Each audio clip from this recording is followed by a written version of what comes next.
Assalamualaikum warahmatullahi wabarakatuh. Selamat pagi atau selamat siang. Akhirnya kembali lagi dengan video pembelajaran metode numerik untuk pertemuan ke-10. Nah, seperti yang saya bilang, setelah UTS kita sudah memulai masuk core-nya gitu ya. Jadi metode numerik yang biasa dipakai atau diaplikasikan ke dalam ilmu meteo. Kemarin ada integrasi, termasuk saya jelaskan gimana sih integrasi itu dipakai gitu. Dan sekarang insya Allah dari sekarang sampai 4 pertemuan ke depan, sampai pertemuan ke-14 kita akan belajar differentiation gitu ya, yang kalian sudah belajar tamat habis, sudah jago di kalkulus. Bahkan ada mata kuliah tersendiri ya, persamaan diferensial. Nah, sekarang di sini saya hanya mendekati secara numerik gitu.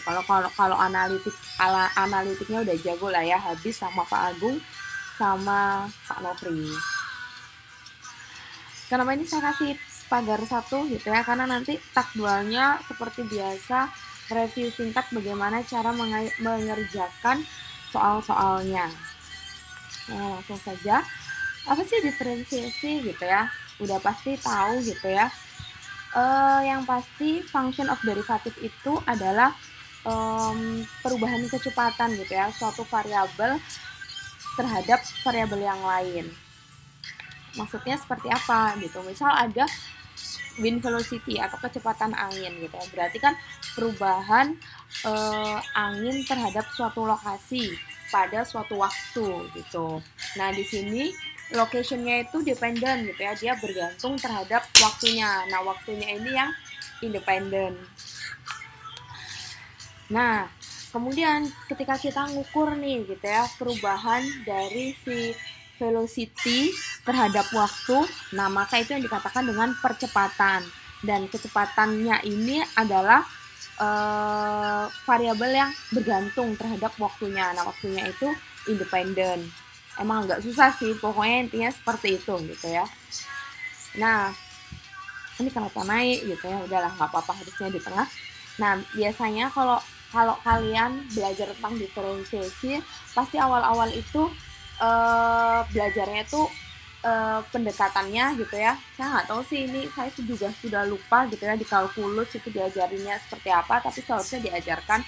Nah, itu bisa didekati dengan second line gitu ya, dan tangent line gitu. Nah, kalau second line itu berarti kan ini nih, misal ini adalah function kuadratiknya gitu ya. Nah, kemudian kita pengen tahu turunan pertamanya. Nah, kita biasanya mendekati dengan second line yang biasa kita sebut dengan slope atau gradient gitu ya. Berarti ada 2 titik, kemudian kan turunannya adalah garis lurusnya gitu ya. Berapa sih gradient dari titik P sama titik Q. Nah, sedangkan kalau tangent line dia itu straight sama-sama gitu ya, jadi kayak garis lurus, tapi instead of melewati 2 titik, dia melewati 1 titik yang bersinggungan terhadap garis fungsi tersebut, sehingga tangent line ini dapat dikatakan sebagai derivatif dari function ini gitu ya, pada suatu titik tertentu. Kalau ini kan terhadap 2 titik gitu ya, cuman kita bisa menggunakan dua-duanya ini gitu ya untuk mendekati secara numerik gitu ya. Secara gampangnya seperti itu. Differentiation. Nah, ini sama seperti yang kemarin. Emang kita perlu ya belajar diferensiasi dalam meteorologi, bahkan di silabusnya Bu Fitri itu sampai 5 pertemuan gitu. Dan ini masih yang pertama gitu ya. Iya, penting gitu ya. Karena apa? Karena nanti gitu ya, kita tuh pengen tahu berapa sih perubahan suatu variabel terhadap variabel yang lain. Seperti ini, berapa sih perubahan moisture terhadap perubahan waktu gitu ya. Dan ini tidak bisa didekati dengan metode lain selain diferensiasi gitu ya. Nah, ini terhadap waktu dan ini terhadap lokasinya gitu ya, bahwa kita mengetahui dia perubahan terhadap waktu ketika dia sudah berubah terhadap lokasi. Ini yang misal untuk moisture gitu ya, dan ini akan kalian temukan nantinya kalau kalian belajar atmospheric modeling ataupun misal numerical weather prediction, sama sih itu gitu ya, 2 subjek itu. Karena nanti kita membutuhkan gitu ya T plus n-nya untuk menentukan berapa sih waktu ke depannya gitu ya, berapa sih waktu ke depannya ketika kita punya variabel di waktu sekarang dan waktu masa lalu, karena kan ini ngomongnya perubahan gitu ya, mungkin agak membingungkan tapi perlahan gitu ya. Nah, terus kemudian ini perubahan suhu terhadap waktu gitu ya. Berapa sih perubahan suhu terhadap waktu gitu ya? What is the rate of temperature change gitu ya in respect of time variable gitu ya. Nah, itu bisa didekati, ini namanya adveksi. Nanti kalian mungkin akan belajar perlahan di meteorologi dinamis gitu ya. Kemudian ini perubahan W kecepatan angin vertikal, komponen angin Z gitu ya terhadap waktu. Kemudian komponen V terhadap waktu dan komponen U terhadap waktu gitu ya. Hampir mostly semua perubahan variabel di meteorologi itu didekatinya dengan differentiation gitu ya, karena kan kita interest di rate of change-nya gitu terhadap waktu, kira-kira nanti 3 jam ke depan bagaimana, 5 jam ke depan bagaimana, 1 hari ke depan bagaimana, dan ini adalah basicnya numerical weather gitu ya, apalagi kalau pakai finite difference, karena ini kan kita masih ngomongnya finite difference gitu ya. Emang ada finite yang lain? Iya, ada namanya finite element, finite volume gitu ya, nanti mungkin kita belajar tapi mungkin nggak banyak. Itulah kenapa kalian belajar differentiation sampai ada subjek sendiri, bahkan kalkulus 3 masih ngomongin itu gitu ya, dan di metode numerik pun juga gitu. Nah, terus kemudian pertanyaan selanjutnya, mengapa sih kita membutuhkan numerical teknik untuk menyelesaikan persamaan differentiation? Kan saya udah belajar untuk menyelesaikan secara analitik itu dari banyak subjek Bu gitu ya. Yang tadi saya bilang kalkulus saja saya sampai kalkulus lanjut gitu ya. Bahkan saya dulu matematika sampai 6 gitu ya. Kok sekarang aja namanya beda-beda, kalkulus lanjut, PD1, PD apa gitu ya. Iya gitu ya. Pertama, tidak semua function itu didefinisikan secara eksplisit. Maksudnya apa? Misal nih, kalian hasil pengukuran gitu ya. Hasil pengukuran kan kadang functionnya itu tidak jelas gitu ya. Kalian punya titik discrete yang mungkin juga unequally spaced gitu ya. Jadi misal jam 1, kemudian nanti jam 3 karena jam 2-nya nggak ada gitu ya. Tapi kemarin kan sudah belajar tentang bagaimana sih mendapatkan persamaan bila kita memiliki titik-titik pengamatan gitu ya. Jadi pakai interpolasi itu bisa ditemukan, karena yaitu nggak semua function itu didefinisikan secara eksplisit. Kemudian yang kedua, some functions is too complex gitu ya, terlalu susah, terlalu rumit untuk diselesaikan secara analitik gitu ya. Ya balik lagi deh ke yang ini, bagaimana menyelesaikan seperti ini secara analitik gitu ya. Makanya kita membutuhkan numerical teknik gitu ya, numerical method. Nah, dan setidaknya ada 3 pendekatan gitu ya terkait dengan differentiation menggunakan numerical method. Terlebih ketika functionnya itu continue. Yang paling terkenal itu adalah forward, backward, sama center. Apa aja itu Bu? Itu adalah approach-nya untuk mendekati persamaan diferensiasi tadi gitu ya.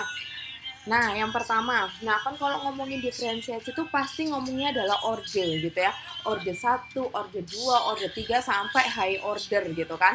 Nah, di sini kita mulai dari first order. Berarti kan kalau first order mudah ya gitu ya, pangkatnya nggak misalnya diturunkan sekali gitu ya. Jadi gampang gitu ya turunan pertama. Nah, sebenarnya banyak gitu ya untuk mendekatinya. Bagaimana sih kita bisa mendapatkan metode forward, backward, atau center gitu ya. Bisa pakai polinom atau bisa pakai tadi yang saya bilang secant sama tangent line, tapi itu hanya untuk first order. Tapi untuk high ordernya nggak bisa pakai itu gitu ya. Nah, salah satunya adalah kita balik lagi ke yang namanya Taylor series. Nah, ini termasuk bagaimana sih mendapatkan pendekatan forward menggunakan Taylor series gitu ya. Semoga kalian tidak lupa dengan deret Taylor gitu ya. Jadi bila ini gitu ya, ada function xi plus 1 itu kan adalah function xi ditambah perbedaan xi plus 1 gitu ya, dikurangi xi 1 ini kan rumus yang udah kalian hafal mati karena udah sampai di programming juga gitu kan. Jadi udah pasti bisa gitu ya. Nah, di sini ini juga sempat saya bahas sedikit kalau nggak salah dulu gitu ya. Nah, karena kita di sini interestnya adalah ini turunan pertamanya gitu ya. Akhirnya kita pindah ruas gitu ya. Oh, belum pindah ruas gitu ya. Jadi misal ini gitu ya. Jadi X-nya kita anggap dia I plus 1 saja, dan ini adalah H, masih ingat gitu ya, perbedaan antara XI plus 1 dikurangi XI. Kalau yang lupa bisa balik lagi ke pertemuan pertama ya, Taylor series. Nah, berarti ini kan H gitu ya, H kali F XI, kemudian ini adalah H kuadrat per 2 kali FI kuadrat gitu ya, atau turunan keduanya. Karena kita interest di sini gitu ya, berarti kan kita bisa pindah ruaskan nih. Ya, setelah pindah ruaskan seperti ini gitu ya. Akhirnya dapat deh gitu ya, turunan pertama adalah perbedaan antara function pada I plus 1 dikurangi function pada I dibagi H dikurangi dengan ini gitu ya. Kalau kalian ingat, ini adalah galat pemotongan gitu ya, karena apapun kalau yang pakai Taylor series pasti dia mengabaikan orde tingginya gitu kan. Ini juga sudah dibahas di pertemuan pertama, dan ini adalah galatnya gitu ya. Kita anggap bahwa ini adalah galat orde 1 gitu ya. Makanya di sini namanya adalah big O notation dari H. Nah, misalnya seperti ini gitu ya. Nah, kenapa sih dikatakan forward? Ya karena kita mengambil satu poin di depan X gitu ya. Misal di sini, ini adalah X interest kita gitu ya. X interest kita. Nah, untuk mengetahuinya kita mengambil untuk mendapatkan nilai di sini gitu ya. Kita minta bantuan gitu ya. Meminta bantuan dari titik di depannya. Makanya di sini adalah X plus H, di mana perbedaan antara X plus H dan X plus H dan X adalah H gitu ya. Nah, ini turunan pertamanya bisa dikatakan tadi gradient. Ini yang forward. Nah, kalau yang backward gitu ya, sama masih pakai Taylor series, cuman bedanya ini XI min I gitu kan. Nah, ini tuh harusnya ini kan plus nanti yang ini tuh harusnya minus gitu ya. Ini salah, ini harusnya minus gitu ya kan. Kalau Taylor series ini plus minus kan kalau yang minus. Nah, ini sama seperti yang tadi, ini cuman salah di di tandanya. Ini harusnya minus, dan ini kan tetap H min HFI gitu ya. Dan sepanjang ini sama seperti yang tadi, terus kemudian pindah ruas, udah deh diselesaikan gitu ya. Diselesaikan, jadinya sama gitu ya. Bedanya adalah gitu ya, dimana bedanya kalau yang tadi kita forward, kita meminta bantuan titik di depannya, tapi kalau backward kita meminta bantuan dari titik di belakangnya gitu ya. Misal di sini, jadi adalah X ini dikurangi X min H gitu ya, dibagi dengan H-nya, itu untuk mencari turunan pertamanya. Nah, sedangkan galat pemotongannya atau galatnya masih sama, order pertama. Nah, kemudian untuk yang center berarti dia kalau di buku metode numeriknya Pak Rinaldi, siapa sih itu, Rinaldi Munir ya, itu dibilangnya adalah selisih tengah gitu ya, beda tengah gitu ya, karena different kan beda gitu, jadi selisih tengah. Nah, kalau selisih tengah kita menggunakan dua deret Taylor tadi, baik yang plus maupun yang minus ya kan, yang harusnya minus. Nah, di sini kita kurangkan gitu ya, kita kurangkan. Kenapa dikurangkan gitu ya? Karena kan kita interestnya di sini gitu ya. Jadi untuk menghilangkan suku yang ini gitu ya, untuk menghilangkan suku yang lain gitu ya. Karena kita interestnya di turunan pertama, makanya dia dikurangkan. Jadinya ketika dikurangkan hasilnya seperti ini. FI plus 1 dikurangi FI min 1 gitu ya.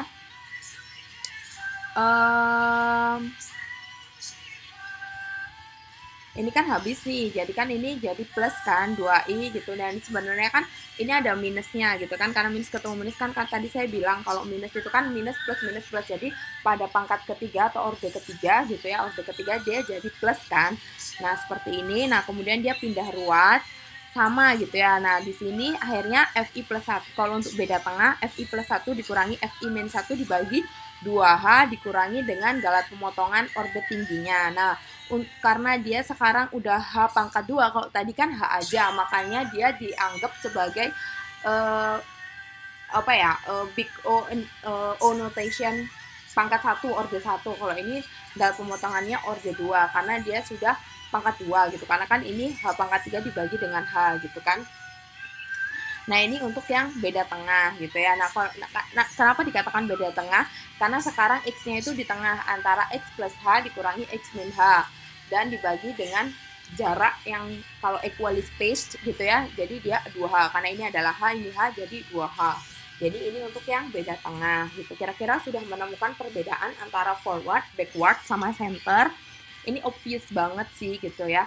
Baik dari galatnya maupun cara menghitungnya gitu ya. Kalau forward berarti kita butuh bantuan di depannya, kalau backward kita butuh titik di belakangnya, kalau center kita butuh 2 titik gitu ya. Kita butuh 2 titik di depan dan di belakang, dan galatnya juga beda gitu ya.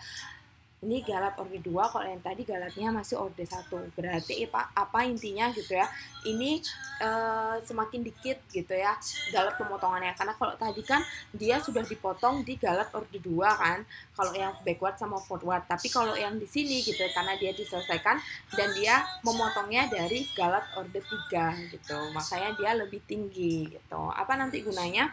Nanti kita tahu gitu ya. Aduh, itu pakai salah lagi ininya, nggak jalan. Nah, ini kan untuk yang first order. Nah, ini untuk yang second order. Ini abaikan saja lah itu ya, tidak jalan ininya. Mungkin saya tadi salah. Nah, kalau untuk second order, kalau tadi kan orde pertama turunannya, ini turunan orde kedua. Masih sama gitu ya, tapi instead of dikurangi, sekarang ditambah gitu ya. Kenapa? Karena kan kita interestnya di sini, berarti kan ini harus dihilangkan gitu ya. Nah, kalau sudah gitu ya, diselesaikan gitu ya. Nah, kita pindah ruas, karena kan kita sekarang interestnya di sini gitu ya. Karena kita interestnya di sini, udah deh diselesaikan. Nah, ini akhirnya jadi order apa ya, karena dia hanya kuadrat gitu kan, berarti dia galat order tingkat 2 gitu ya, order 2 gitu. Nah, ini untuk yang second order. Nah, kalau mau lebih apa namanya, lebih kan kalau semakin sedikit yang dipotong, berarti kan itu anggapannya galatnya semakin mendekati true-nya gitu ya. Nah, berarti kan kalau kita sekarang dia memotong di H pangkat 2, ini dia dipotongnya di H pangkat 4. Jadi lebih banyak lagi titik yang kita akomodir gitu ya. Dan galatnya semakin tinggi ordenya gitu. Nah, kalau untuk forward sama gitu ya. Apa namanya? Dia diturunkannya sama gitu ya, seperti itu. Nanti ada, boleh dicari di buku gitu ya, tapi ini saya jelaskan aja, saya tunjukkan gitu ya, saya tunjukkan rumusannya gitu untuk yang second ordernya. Nah, kalau ini untuk yang forward gitu ya. Nah, untuk yang forward dia cuma sampai galat orde 1 aja gitu ya. Nah, nanti ini ada kaitannya sih, mana yang paling bagus approach-nya gitu ya. Kemudian untuk yang orde 3 dan orde 4 gitu ya, orde tinggi gitu ya. Nah, untuk center dia itu hanya untuk bisanya untuk center sama forward, backward tidak ada gitu ya. Kalau kalian pengen tahu atau curious, silahkan mencari tahu, karena itu nanti ada kaitannya juga gitu ya. Nah, di sini kenapa orde 3-nya bisa dengan yang tadi gitu ya. Jadi dikurangkan atau ditambahkan dari Garrett Taylor tadi gitu ya. Kemudian nanti diselesaikan, akhirnya dapat gitu ya. Bu, apa sih maksudnya gitu ya? Kan ini I-1 kemudian dia berubah jadi 0. Jadi gini loh, ketika I-nya kita anggap di grid ke 0 gitu ya. Berarti kita butuh titik di grid 1, di grid 0, sama di grid belakangnya. Karena kan ini center kan, min 1 gitu ya. Nah, kalau forward gitu ya, untuk mendapatkan berapa sih turunan di grid 0, kita butuh titik di grid 2, di titik grid 1 sama grid 0 gitu ya. Nah, sedangkan kalau backward gitu ya, untuk mendapatkan turunan di grid 0, kita butuh titik grid di min 2, berarti di belakangnya gitu ya. Titik di min 1, dia berarti grid di belakangnya 0 sama titik itu sendiri gitu misalnya. Nah, kalau untuk third sama fourth order, kalau center, lagi-lagi kalau center berarti dia memanfaatkan grid di depan sama grid di belakangnya gitu ya. Jadi seperti ini rumusannya gitu ya. Kemudian kalau untuk yang forward seperti ini gitu ya. Nah, di sini kalian lihat gitu ya, bahwa orde galat or the center itu jauh lebih tinggi gitu ya. It means apa gitu ya, berarti dia memotong galatnya lebih sedikit, berarti lebih banyak term yang diakomodir gitu ya untuk pendekatan itu gitu ya. Nanti fungsinya apa? Tahu nanti ketika kita menyelesaikan soal gitu ya, menyelesaikan soal. Apa harus dihafal? Sebenarnya nggak dihafal nggak apa-apa, asalkan kalian tahu bagaimana cara menurunkannya, karena cara nuruninnya juga cukup obvious kok, pakai Taylor series dikurangi sama ditambah aja gitu ya. Yang penting kalian tahu pakemnya gitu. Kalau forward berarti kita membutuhkan titik-titik di depannya, kalau backward kita butuh titik-titik di belakangnya, kalau center kita membutuhkan titik baik di belakang maupun di depan, dan akan selalu seperti itu gitu ya. Misal seperti ini, untuk mendapatkan turunan pertama, turunan ketiga di titik 0 kita butuh titik di grade 3, grade 2, grade 1, dan grade 0 gitu ya. Nah, sedangkan kalau center dia hanya butuh titik di grade 2, grade 1 sama belakangnya gitu. Cukup mudah kok gitu ya untuk cari differentiation. Nah, kalau tadi kan untuk yang continuous gitu ya, yang dia sudah jelas functionnya gitu ya. Nah, bagaimana yang untuk discrete gitu ya? Kalau di sini saya panjang gitu ya.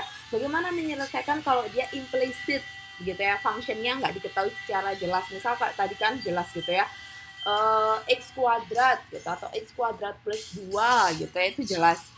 Dan kalau misal dia unequally spaced gitu ya, kan kok tadi kan misal enak itu ya, titik di grid 1 0,5, titik di grid 2 1, berarti kan hanya 0,5. Lah kalau misal nih titik di grid 1-nya 0,5, titik di grid 2-nya 0,75, titik di grid 3-nya langsung 1,5, berarti kan nggak equally spaced gitu ya. Nah, itu kita anggap sebagai discrete function gitu ya. Dan biasanya itu sebagai hasil observasi karena nilainya nggak tentu gitu kan. Nah, itu ada dua cara. Cara yang pertama, kalian harus menemukan functionnya, dan ini sudah dipelajari kan di pertemuan-pertemuan sebelumnya, ketika kalian punya banyak titik dan kalian disuruh nyari berapa ya kira-kira functionnya, berarti kan kalian harus build functionnya ya, mau tidak mau harus nyari A0, A1, A2 pakai Gaussian itu gitu kan. Nah, kemudian diselesaikan secara analitik gitu ya, seperti yang kalian pelajari di kalkulus atau persamaan diferensial, atau dengan approach yang tadi, forward, backward, dan center. Tapi kalian harus tahu functionnya dulu. Nah, yang kedua itu lebih mudah gitu ya. Jadi pakai Lagrange, masih ingat kan polinom Lagrange gitu ya. Ini adalah bobot Lagrange-nya dan ini adalah functionnya, di mana bobotnya bisa dihitung seperti ini. Ini ada di slide saya atau video saya, entah pertemuan keberapa saya lupa gitu ya. Nah, dari sini kan misal gitu ya, kita pengen tahu kalau F2 ini kan berarti dia kuadratik kan. Kalau yang pertama straight line, kalau yang dua kan kuadratik. Nah, untuk mendapatkan yang kuadratik kita butuh X0, X1, dan X2. Ini juga sudah dijelaskan, sudah ada reviewnya juga gitu ya. Nah, untuk mendapatkan turunannya gitu kan, ini kan yang bisa tahu turunannya itu misal kuadratik gitu ya. Turunannya bagaimana? Sangat gampang gitu ya. Kan ini X kali X kan jatuhnya X kuadrat. Nah, kalau diturunkan kan jadi 2X gitu ya. Ya udah tinggal 2X saja gitu ya. Yang lainnya X1 plus X2 pun sama seperti ini. Jadi X0 plus X2 dan ini X0 plus X1. Turunan selanjutnya bagaimana? Sama gitu ya. Ini kan turunannya kan 2X jadi 2 gitu ya. Ya udah, yang ini kan turunan pertama sudah nggak ada kan nilainya gitu ya. Akhirnya ya udah tinggal 2 dan bawahnya sama. Jadi sangat mudah, kalian nggak perlu nyari persamaannya terlebih dahulu. Jadi langsung dimasukkan saja titik-titiknya kalau kalian sudah punya titik-titik sesuai dengan observasi. Mungkin agak abstrak, makanya nanti kita coba di soal. Oke, sekian introduction untuk differentiation Pak Wat ini. Kita ketemu untuk exercise-nya dan cara mengerjakannya. See ya!